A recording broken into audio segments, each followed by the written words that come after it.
Monsieur Saadi.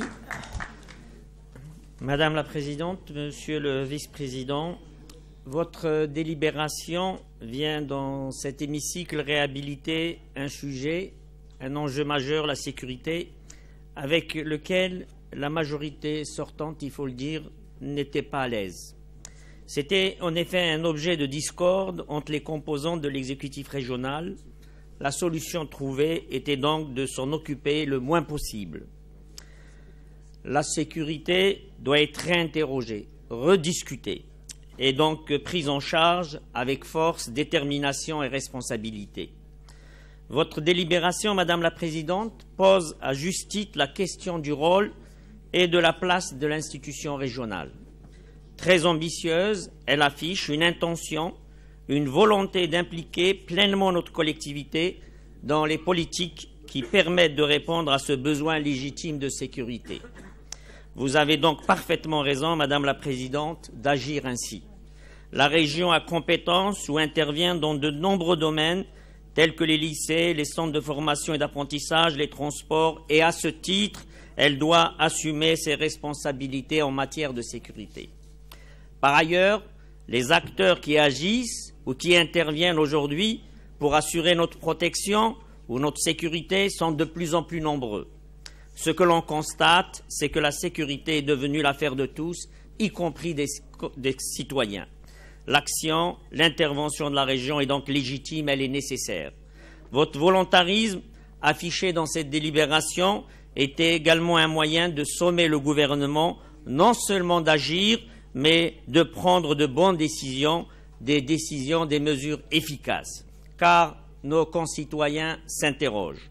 Vous avez noté, Madame la Présidente, que les victimes ou des parents des victimes des attentats terroristes déposent ou sont en train de déposer des plaintes individuellement ou collectivement. Ils veulent comprendre pourquoi. Comment ces attentats ont pu se produire à Paris dans les conditions que l'on connaît. La responsabilité des autorités est questionnée et je reste mesuré dans mes propos. Mais comment, Madame la Présidente, parler de sécurité sans y associer la justice? La création de nouvelles places de prison ne peut, à elle seule, régler les problèmes. Il y a un besoin de magistrats, de greffiers, d'huissiers, d'éducateurs, de personnel pénitentiaire pour toute politique pénale digne de ce nom. Or, la justice est dans un piteux état. On peut parler de délabrement. Que fait Madame Taubira pendant ce temps? Devrions-nous également vous mandater auprès de la garde des Sceaux, Madame la Présidente, sur ces autres sujets? Pour aller plus loin dans l'action de la région, nous proposons de faire de la sécurité le souci de tous les Franciliens et donc une question éminemment démocratique. Pour cela, nous suggérons que vous mettiez en place une instance composée notamment des associations d'usagers, des professionnels d'élus.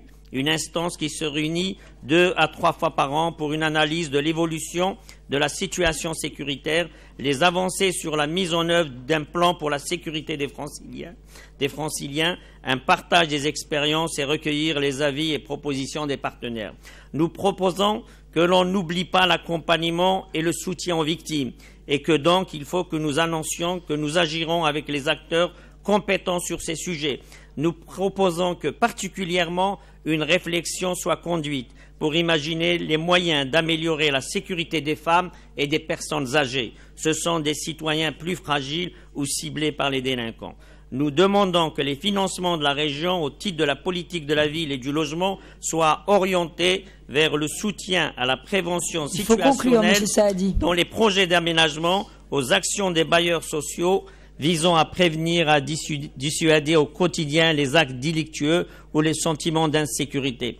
Voyez-vous, Madame la Présidente, nous avons beaucoup d'idées, nous avons beaucoup de suggestions à faire. Merci, Monsieur Saadi. Très sérieux, et je souhaiterais terminer en disant